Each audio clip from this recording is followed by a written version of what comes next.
I decided to start with Prelude.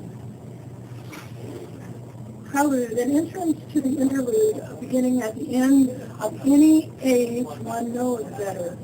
The lead-in for things to come, it sets the mood, tight tense, or light leaning to languid. How to begin, a prequel, a hint of what could happen. Listen, it glistens on each wave, slipping across sunny sand. Watch our names wash out to sea as tides retreat from land. And now we drift in a larger body of water, small grains submerged in the sounds of Prelude. We hope to find land again, but not yet. And, every now and again I get this challenge to write who I am. And this one is called So You Want to Know Me. Buckle your mental seatbelt. I'll take you with me as far as I can. Most people think they know me. I'm pleasant enough. Mostly because I've given up trying to tell anyone about myself. I can't get it all in, and most people aren't satisfied with what little they see. And most people are satisfied with what little they see or with the notions they project onto me. I am content with their self-perception as long as they aren't too close to me. Come on. You wanted to come in and get to know me. Shall I get out my family album? Find my college journal. Shall we talk about the state of my apartment or my current state of mind? Do you want to know my hobbies?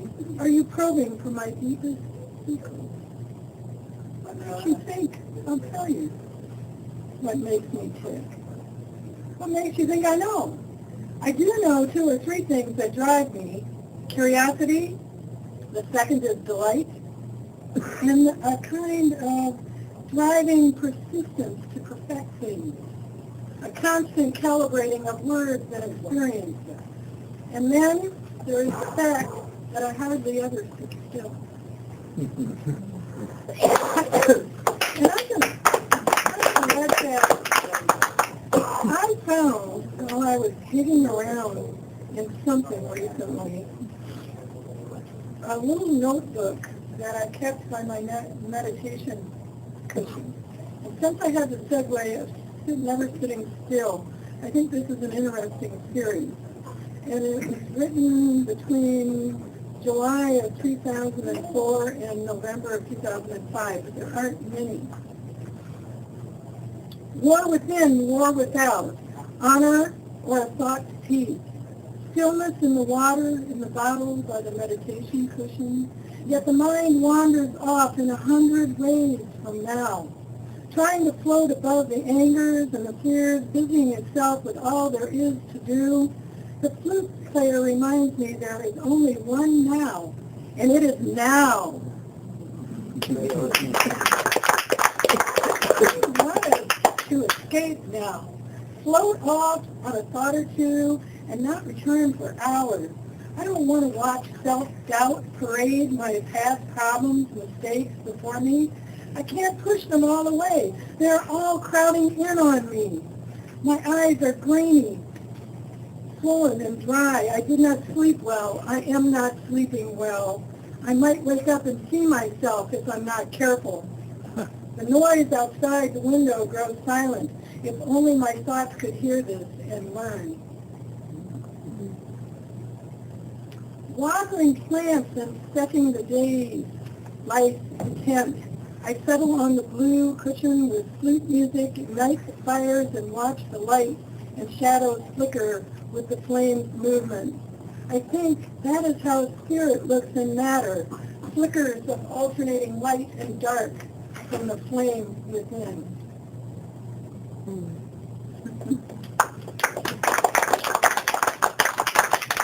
I dragged myself a stray cat to the meditation this morning. The wild me will not focus. It has 1,000 directions, all of them running away from now. Just a moment, I say. Then I run away in magazines and music and the books scattered on the floor. Then to the traffic and birds outside. I look at the sunlight escaping through the curtains. My body is sitting still, but my mind is running away with me.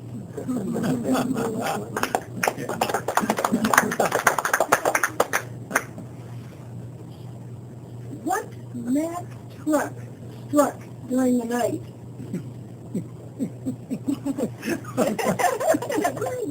Maybe it was the floor where I fell asleep. I woke up disoriented, thinking in a totally different arrangement, only to find myself in a reality perpendicular to the one I dreamed up.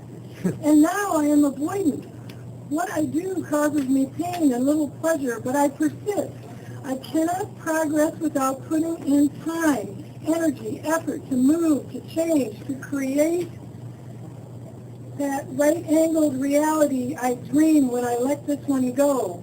Holding on is so painful. Letting go of what was leaves space to enjoy something new. I think I read that one. There's Okay. repeating. Curious mood. And I have a penchant for standing in line for the baristas somehow. Curious mood. My glance lingers on the soft, smooth lips of a young Starbucks barista. I wonder why his lips look so appealing. I shift to the man with the gray in the black of his hair and goatee, a man who, by his waist, indulges in certain oral pleasure. None of this really appeals to me, but I do catch the old man's eye for a moment before realizing he has a younger man in tow, one with smooth, soft lips.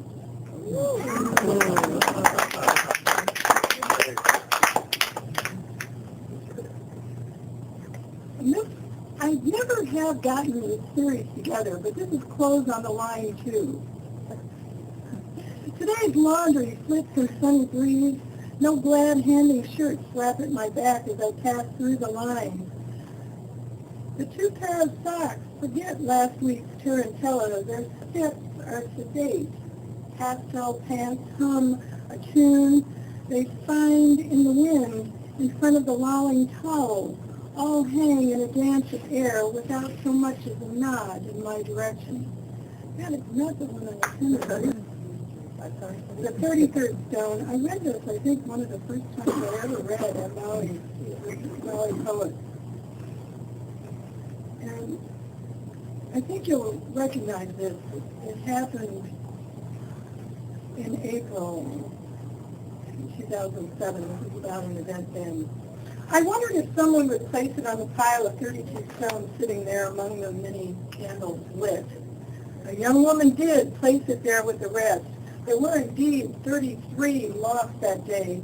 First the one, then the other 32. Someone removed the 33rd stone from the memory cairn. The young woman saw this and replaced the 33rd stone of contention. I, thousands of miles away, contemplate stones and the number 33. There are no accidents. Everything happens for a reason. Things carved in stone are made to last. Certain kinds of history began with records made of stone. Stones became markers of paths, then of burials, tokens to secure a safe journey. Magic attached itself to them. Stones became containers of divine power, used in healing and for protection, sometimes from the devil himself. She placed the 33rd stone for healing, to call upon some power to find a safe journey. Things carved in stone are made to last. Certain kinds of history began with records made of stone. Stones became markers of paths, then of burials, tokens to secure a safe journey. Magic attached itself to them. Stones became containers of, of divine power used in healing and for protection, sometimes from the devil himself. She placed the 33rd stone for healing, to call upon some power to find a safe journey for those in bitter darkness. And the number 33, a number of healing and transformation. Did she know this young woman? I think not. She knew that only that 33 were lost. To deny one was to deny all. It is important, I tell you, this 33rd stone. It is hard, heavy to carry, but this girl of a woman did. She picked it up, carried it, and placed it with the others. Twice she did this, and will do it again if need be. I, too, will pick up the stone and carry it and place it for those in bitter darkness. And the number 33, a number of healing and transformation. Did she know this, that young woman? I think not. She knew only that 33 were lost. And I have, I'm sorry, I will just stop there. Of the same poem. Who knows what time it is? Can I be falling in spiral to granite sound in slow motion? How can I help? A bunch of freckles, some wrinkles, a sudden smile breaking every line. Reluctant eyes, almost never quite blue or gray, they hint at green. Loose and free, almost always black contrasted with bright color. A dash here or there, is that what it is? Irises risk the end of winter to grow. Pandas don't eat meat. Every night in a monster, I hide in the high covers of my parents' closet. Everything changes, moment to moment, approaching the speed of thought. Ankle bells, tiger bag, wisdom hard won, raw carrots, cabbage, and celery, blueberries for breakfast. Inside there is light. Every frog jumps. How could it be? How could it not? Aches in all the right or wrong places. Red tones in hair and under skin. Deft in movement, dull when tired.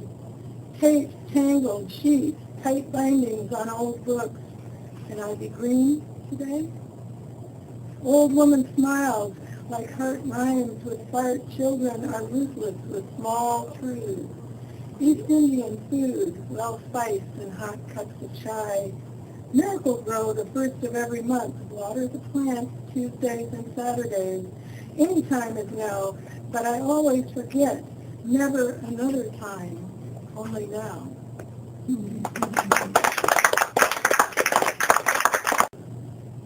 Rare things. 1. Above deep pocket of nest, slung on thin sapling branch, hovers the sole ruby-throated hummingbird of the neighborhood. 2. Lilies of the valley carpet cool shade, hiding among the tiny bells, a lone jack-in-the-pulpit. 3. Afraid of cellar spiders, a child dreams into a mirror past dirty linoleum and dust motes drifting in sunlight escapes through heavy drapes. She sees what is. Rare.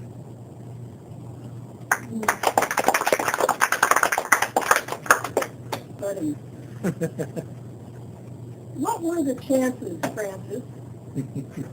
Strange lovers begin as strangers, the unknown drawing them in the night, where one glance away stops, by chance or not, to rest on another's eyes, looking a moment too long.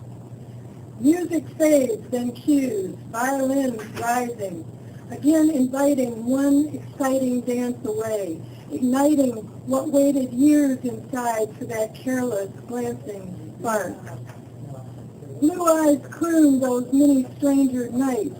What were the chances rat-packed against the odds in Vegas or anywhere else? High rollers throwing the dice, black vinyl spinning out frank words above the rolling eyes of slot machines, flashing with the desire we stake our lives on.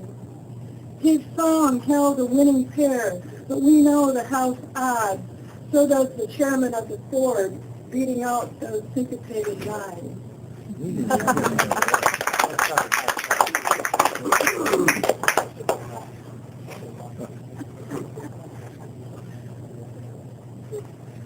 Have a name. Unsettled. All right. Ghosts sweep at my door with transparent brooms. Dust licks into the hot air, licked to life by sunlight. Today, most days I ignore the ghosts and the dust raised up as they tidy up. But some days I notice their lightless eyes, their dark mouths. I know they talk among themselves about my obligations to the dead. I want to tell them I do light candles, that I'll remember, but only if they clear out that dirt I and the cat drug in. I pray to an ancient household god holding a large fish in his lap. He is a little white ghost of a god, long beard, hint of a smile, a small deity on my kitchen windowsill, hidden in the blinds. He laughs to himself about the ghost's attempt to sweep old dirt away. He is amused by my stubborn use of every burner on the prosperity to this household. He looks half serious, half amazed by the white fish in his small white hands. The ghosts tell me he must be dusted. They sweep with renewed fervor. Dust rains, their black mouths close, their dead eyes flicker as I reach for a dust cloth, laughing. God and the dead demand their due.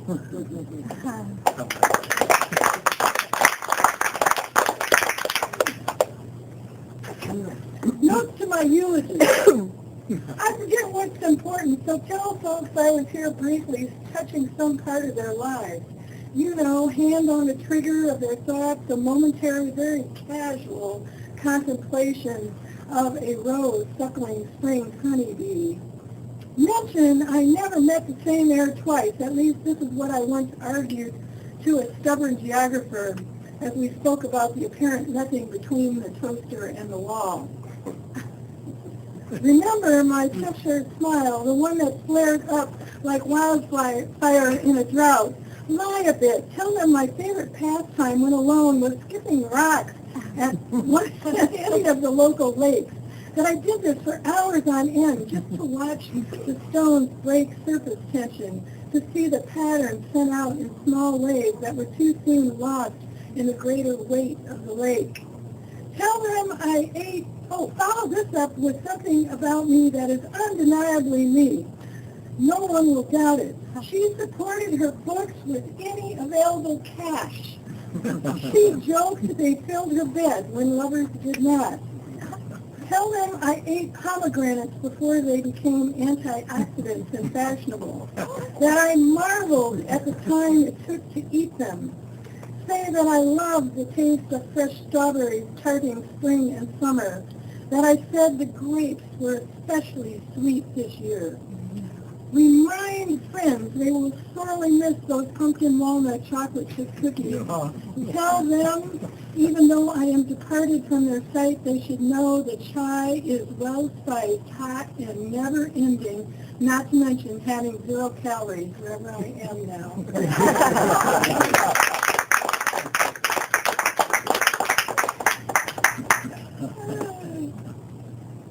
All right. Sitting in meditation. Buddha winked at me the other day. I looked around as if to say, me? His smile grew to a grin, and he winked again. I wondered what he had in mind. He reminded me he possessed no mind. Still, I thought, this is unusual. Yes, he said, be still. Expect nothing. Something is sure to arise. I drew in air, noting the warmth of breathing. He paused. Yes, focus on the breath. I swear his smile grew a bit more inviting. His gaze dropped down and inward. I smiled.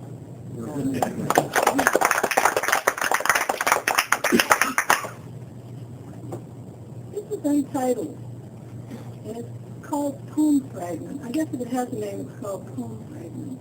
I envy you time in the mountains. This morning I am home keeping a cold company.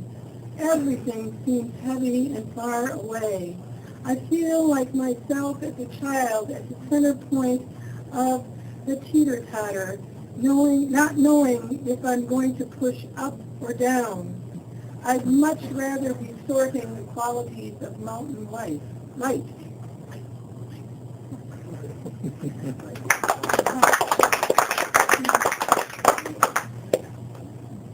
And this is for my friend. This is funny. You'll recognize yourself. Night watchman. Watches the night. He sees what we miss at 3 a.m. He knows the stars we cannot dream of naming. He feels the sky in the waves of wind and clouds, tastes the strength of rain before the first drops fall. A smile finds him in round, facing the sweep of the long hand. He points to the pole star as it spells out one of his names. He tells us the story of how he lost his tail. We laugh. He keeps us pointing in the right direction, the direction of the wise heart. No matter which way the wind blows, no matter the storm, he sees the way home.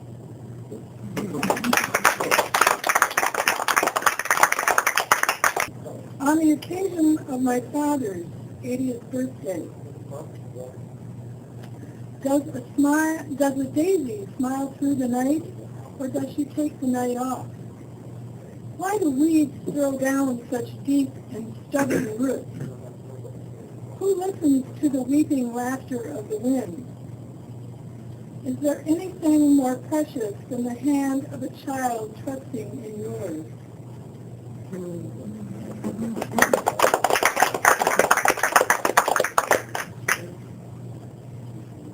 Okay. This is not the reading I planned, so I don't know what to say about this. I'm going to end with Crazy Winter Nights. It seems appropriate. These nights come and go without warning. I wake up at some obscene hour like 2 a.m. So waking a bad dream leaves me feeling every unnamed fear I've ever known. I don't see salt and pepper shakers huddling together afraid in the dark. I see vapors and fog and muted shades of yellow and high-powered blue. I rearrange myself, the pillows, the comforter. I look from dust on the windowsill to the spackled ceiling and know my efforts to return to sleep will fail. I pull the lamp cord and begin moving books from the floor by the bed. The straight-back rocker says it wants to move to another room. I agree, but add I must take the poems hidden under the bed first because they are begging to be saved. Tell them I need to be saved too.